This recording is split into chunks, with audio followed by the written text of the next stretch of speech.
welcome. I'm Asuma Katauka and you are watching NewsX World. Let's take a look at some of the top stories. A British man who drove into pedestrians and stabbed a security guard outside a Manchester synagogue has been shot dead by police, prompting British Prime Minister Keir Starmer to reinforce security at synagogues nationwide. Israeli forces have intercepted nearly all boats in Gaza Sumud Flotilla, including one carrying Greta Thunberg, who claimed in a pre-recorded video that she was abducted by Israeli troops, sparking global protests in many countries, including Italy and Turkey, amid rising diplomatic tensions.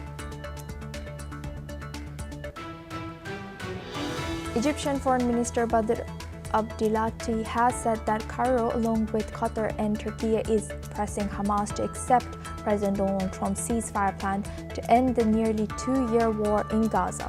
The proposal unveiled by the White House this week calls for a hostage prisoner exchange, Israeli withdrawal, Hamas disarmament, among other demands.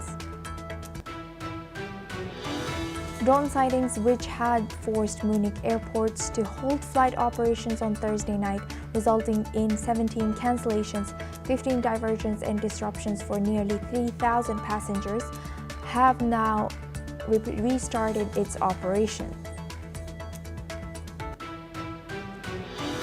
A Thai gunman has been sentenced to life imprisonment for the January 7 murder of former Cambodian opposition politician Lim Kim-ya in Bangkok.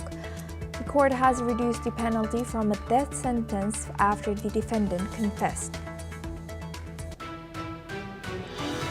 Sean Diddy Combs is facing a potential sentence of more than 20 years in prison following a high-profile trial that has formally requested mercy from the presiding judge. The petition represents a crucial moment in a case that has sent shockwaves through both the entertainment industry and the broader public.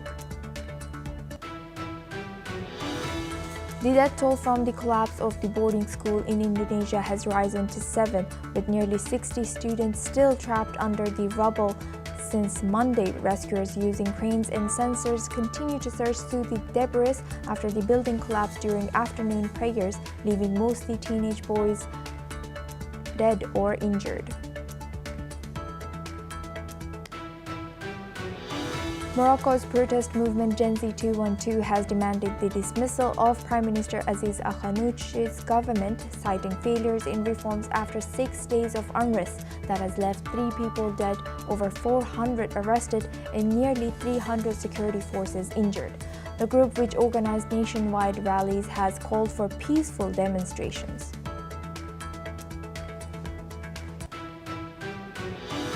Now we move on. White House Press Secretary Karoline Leavitt has provided a fresh update on President Donald Trump's peace plan for the Middle East, saying that the U.S. president is waiting to hear from Hamas, after he had set a deadline for a response at 3 to 4 days earlier this week after revealing the proposal. According to sources close to the matter, Hamas leadership is reviewing the proposal and is likely to find issue with 2 of the 20 points mentioned in the plan. The plan specifies an immediate ceasefire and exchange of all hostages held by Hamas for Palestinian prisoners held by Israel, a staged Israeli withdrawal from Gaza, the disarmament of Hamas, and the introduction of a transitional government led by an international body. Many elements of the 20 points have been included in numerous ceasefire deals proposed over the last 2 years, including those accepted and then subsequently rejected at various stages by both Israel and Hamas. Let's listen into what Karoline Leavitt has said. So the president made it very clear he wants to hear back from them very soon. I will leave it to the president or the Secretary of State to speak on that. But we expect and we hope that Hamas will accept the plan that was proposed by Special Envoy Witkoff. It's a good plan, and as you know, it's been applauded by leaders all over the world. Now for this discussion, we're joined by Yossi Cooper-Wasser. He's an Israeli intelligence and security expert, joins us live from Tel Aviv. Thank you very much, Yossi, for joining us again. Yossi, thank you. Yossi, what do we know so far about this 20 points that's included in this proposal? And given the speculations around two of them which Hamas might not agree with? Which are they, if we know? Well, they have reservations about more than just two, but I think the main two are that they are demanded to release all the hostages in a very early stage of the implementation of the agreement, which means that within 72 hours they have to release the 20 alive hostages and bring back the 28 bodies of dead hostages. And they claim that they cannot make it and they don't get enough in return in the early stages, so that they want to change this clause, and this is going to be one case that you might find disagreement. And the other is the disarmament of Hamas. They say, well, we are ready to give some of the arms, but not all of the arms, and we are ready to give up offensive arms, but not defensive arms. God knows what they mean by that. And this may cause problems down the road. But I think the real problem is that, in fact, the plan calls for Hamas to admit that 7th of October was a terrible mistake. The terror attack of 7th of October 2023 was a terrible mistake. They have paid severely for carrying out this terror attack. And that is what bothers them most, because this means that they made a mistake and they don't want to admit it. And what will happen if this peace proposal is not reached? Well, the President of the United States was very clear what happens if this is going to be the case. He's going to give Israel full backing for finishing the job, as he said, with military power. And we are poised to do that if necessary. We much prefer that we should bring an end to this war through diplomatic means, and this agreement will come into effect, and the war will come to an end, and the hostages will be released, and Hamas will be disarmed, and the future of Gaza will be a good one for its citizens. There's going to be reconstruction, and they are going to receive a lot of international aid. All of that is what we want to see happening. Hamas doesn't want it to happen, and that's where we are stuck. But I think that if they refuse, which I doubt that they are going to refuse, it seems as if they're going to say yes, but if they're going to refuse, or if the but is going to be too significant, then Israel is ready to continue the military offensive and to remove Hamas from power by force, if necessary. Yossi, I don't know who is in charge of deciding for Hamas, since Hamas's negotiators were killed in Israeli attack in Doha, Qatar. So why did Israel kill those people? What happened? First of all, we did not kill them. We attempted to kill them. It's not clear whether we killed them or not. Some of them have not appeared in public for a couple of weeks now since the attack. Nobody knows what happened to them. But Hamas has a very scattered leadership. They have 5 leaderships working simultaneously. They have a leadership in the exile, as they call it, those who sit in Qatar and Turkey. They have a leadership in Gaza. They have a leadership in the West Bank, and they have a leadership in the jails, where some of them are still in jail. And when they have to take a decision like that, all of them are consulted. And of course, they have the leadership that is in Gaza, who holds the hostages, and are going to be able to implement the deal if it is agreed upon. And they seem to be the toughest nuts to crack, because they are refusing to give up and actually disarm themselves. And this is going to be the decision in their hands eventually, because they have to take this decision and implement it. And how do these past failed ceasefire deals influence the prospects of success for this new plan, or this is not completely new peace plan, right, Yossi?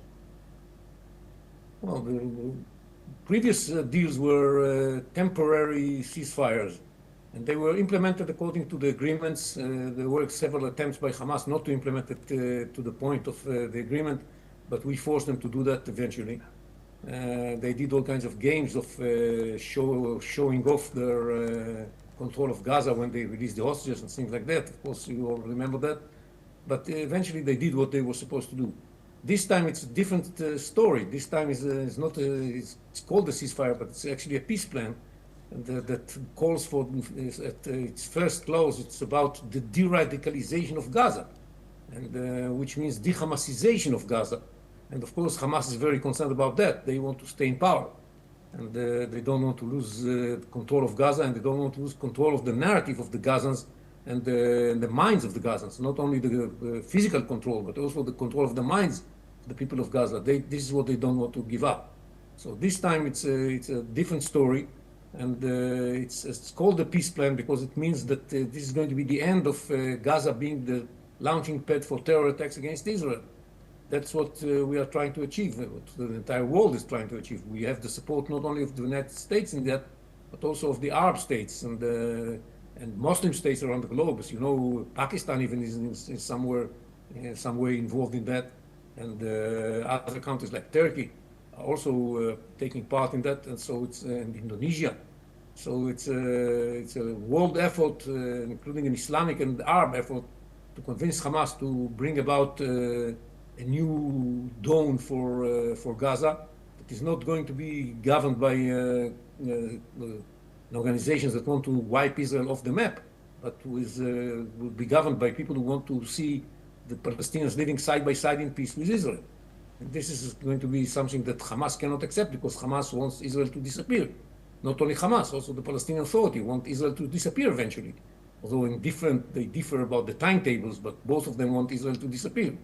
So neither of them is going to rule Gaza unless the Palestinian Authority goes through a very serious reform and change its narrative, which is not to be expected in the foreseeable future.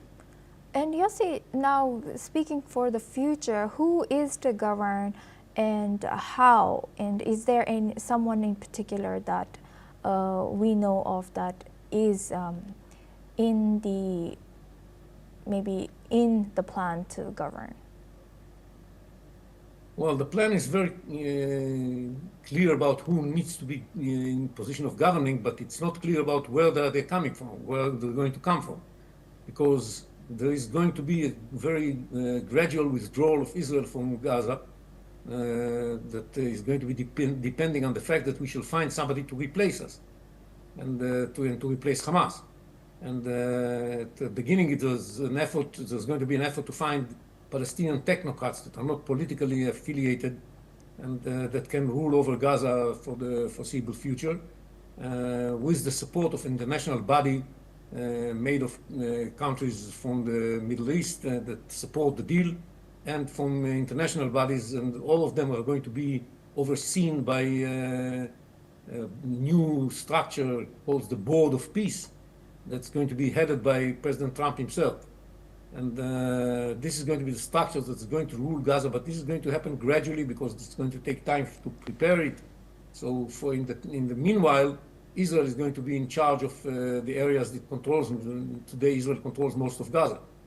And, but we don't want to control Gaza, so we are going to help in building this alternative that is going to be based mainly on Palestinian technocrats that are not politically affiliated and can operate the civilian life of the Gazans in a better way and start moving towards de-radicalization.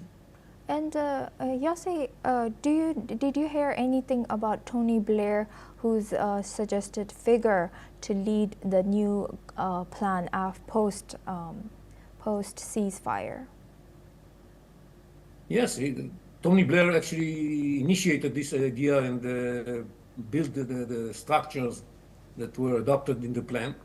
And he's probably going to have a role in the Board of Peace that I mentioned before, that is going to be headed by the President of the United States, but one of his members probably is going to be Tony Blair. And he's going to be also involved in the body that is going to govern Gaza and temporarily until there is some sort of a permanent replacement for Israel's presence. He's definitely going to have a role in what's going to happen in Gaza in the future, if Hamas accepts it. Right, with that, I would like to thank our guest, Yossi Cooper-Wasser, for joining us and sharing that insight. Now we move on. Russia has said that its forces have made gains along the front lines, hitting Ukrainian transport infrastructure and UAV sites. Its air defenses have intercepted a HIMARS rocket and downed 142 drones. Meanwhile, Ukraine has reported 158 combat engagements, repelling attacks and striking Russian positions near Kupiansk, Toretsk, and Novopavlik, and Ukrainian forces have targeted Russian troop concentrations and command posts. This comes as both sides have exchanged 185 prisoners of war and 20 civilians under a July Istanbul agreement. Reportedly, repatriated Russians are in Belarus for medical care before returning home, while Ukrainians are back safely, as confirmed by Ukrainian President Zelensky.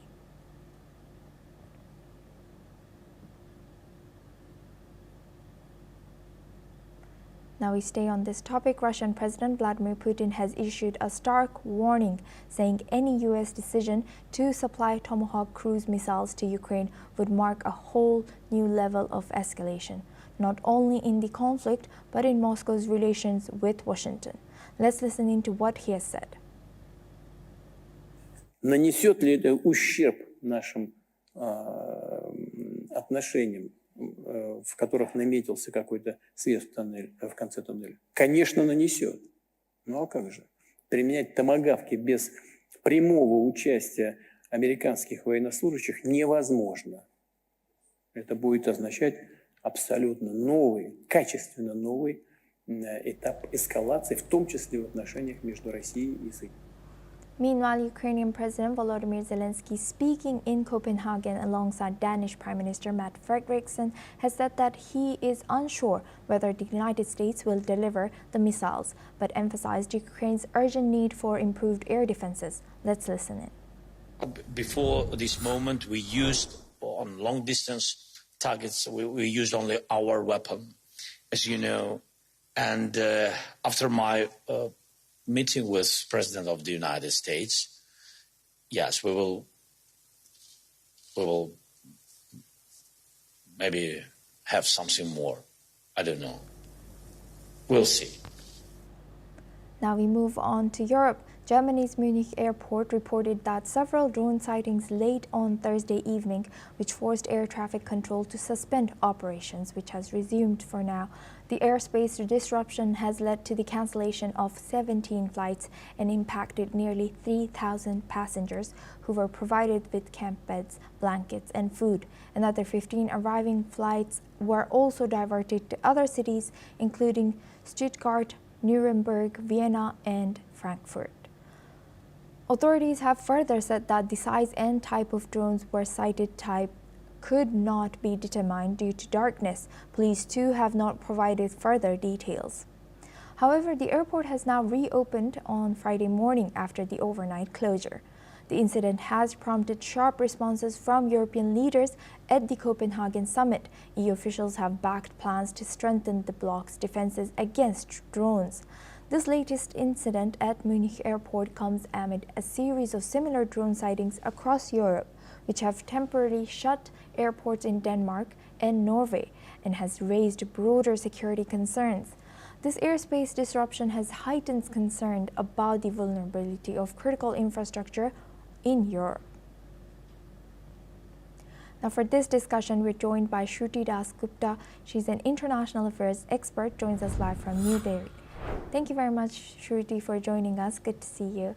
Now, how is this growing number of drone sightings across Europe impacting the development of measures for new security measures and defense measures at airports and critical infrastructure?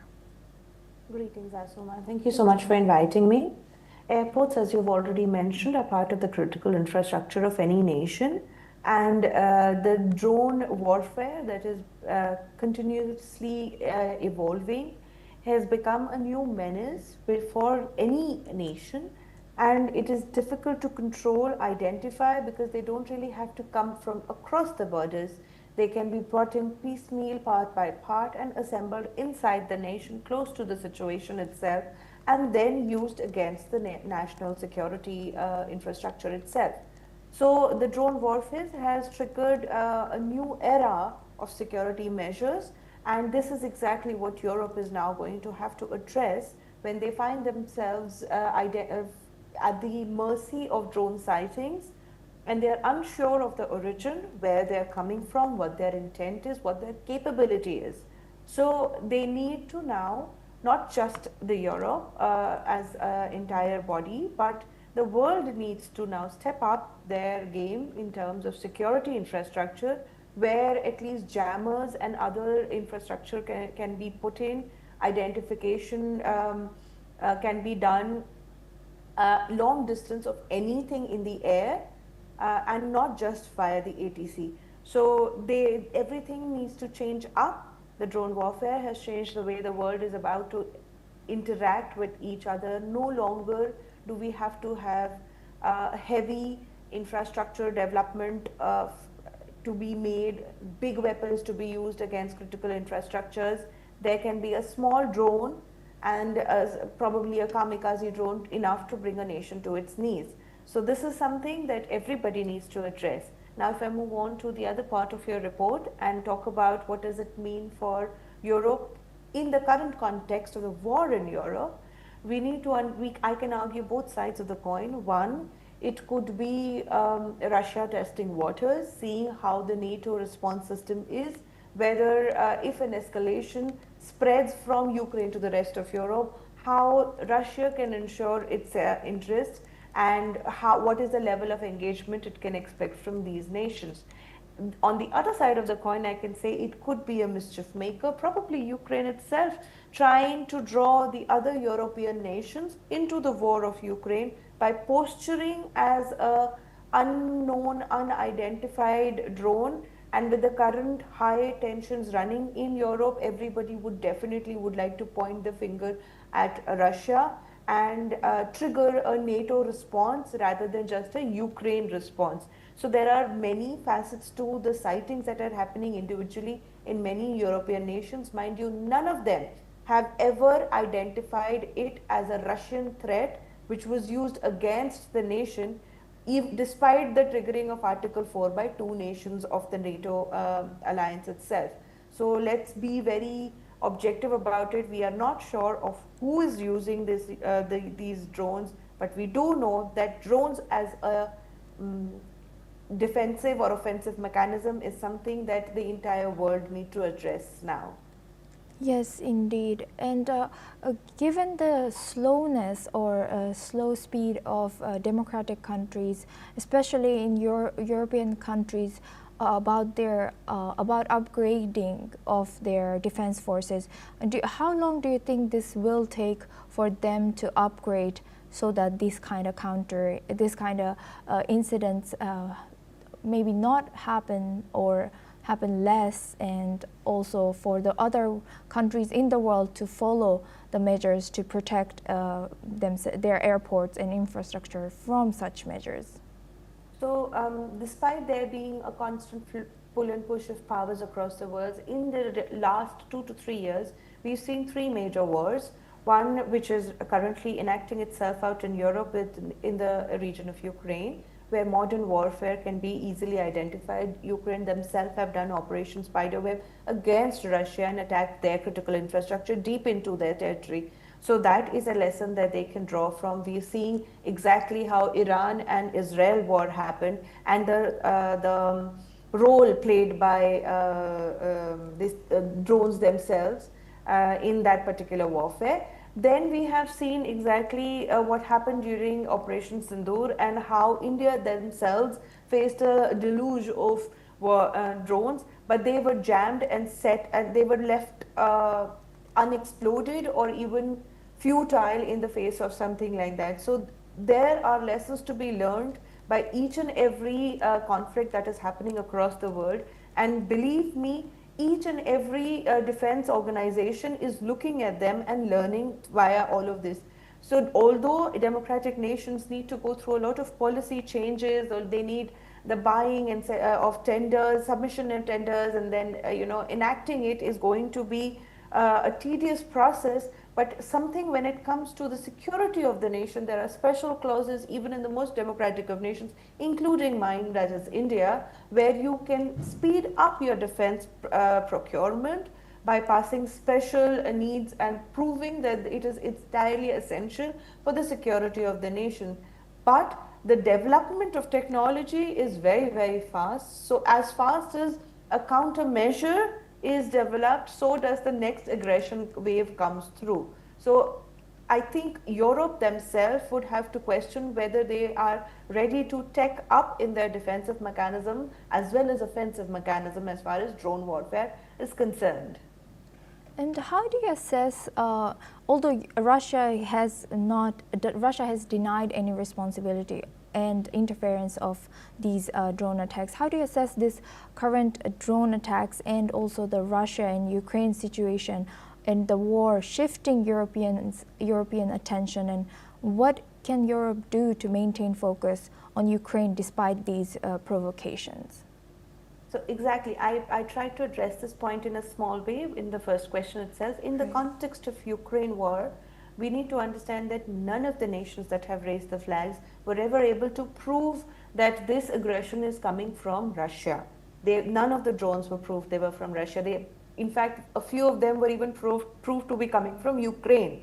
So there is a large amount of doubt that is floating in the entire analysis section of this geopolitical game that is flowing out.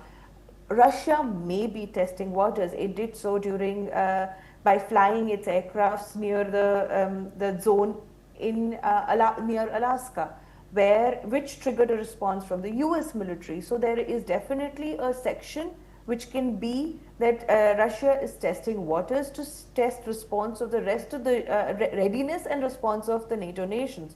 But there is also a chance, because I do know, despite no matter what the Western media claims, I know that Ukraine is losing very, very badly. It is losing men. The amount of money being poured and resources being poured into the Ukraine war by the rest of the world just to keep Russia at bay is not succeeding. So the next step for Ukraine to survive would be to actively trigger a NATO response. That means have Russia face more than one front of war, have other nations feel threatened by Russian presence and Russian military aggression, and take them on militarily. And this might just be the case. This might be a case. These drones might be a way of somebody trying to, unidentified as yet, but with pro-Ukrainian tendencies, to trigger a panic button into the entire conflict and have NATO as a unity respond to Russia and turn this war into instead of just a Ukraine versus Russia war, into a NATO versus Russia war, which will also then draw in US military into this conflict. So my assumption is that these drones are a way to try and expand the conflict into larger zones and having more nations and more resources embedded into it, rather than just what is available to Ukraine and Zelensky himself. Right, that's really insightful, Shruti. Thank you always for joining us and sharing your insight. Always great learning from you. That was Shruti Dasgupta. She's an international affairs expert. Now we move on to our next news. Venezuela's defense minister has reported that 5 combat planes were detected near the country's coast, describing the incursion as a threat and provocation. The planes were reported to have been spotted by an airline control tower near the Caribbean Sea. Let's listen in. La presencia de esos vectores,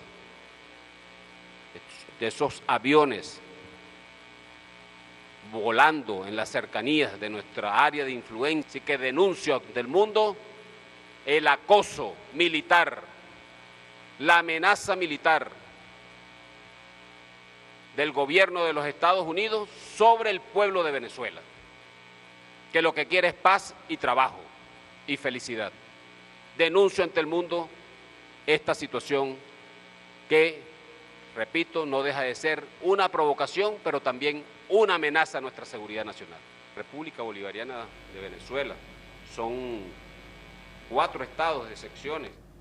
The U.S. has recently deployed warships through the Caribbean as part of an operation targeting drug trafficking groups and has struck several vessels that it claims were transporting narcotics from Venezuela. In response, the Venezuelan government has urged U.S. officials to cease the operations, which is reckless and destabilizing the posture in the region. Meanwhile, Venezuelan President Nicolas Maduro has alleged that the U.S. seeks regime change while also offering to engage in talks with U.S. envoy Richard Grenell. However, U.S. President has denied plans for regime change, but continues to accuse Maduro of leading drug trafficking networks, allegations denied by the Venezuelan leader. This is all we have time for. We will continue to bring you more news updates from around the world.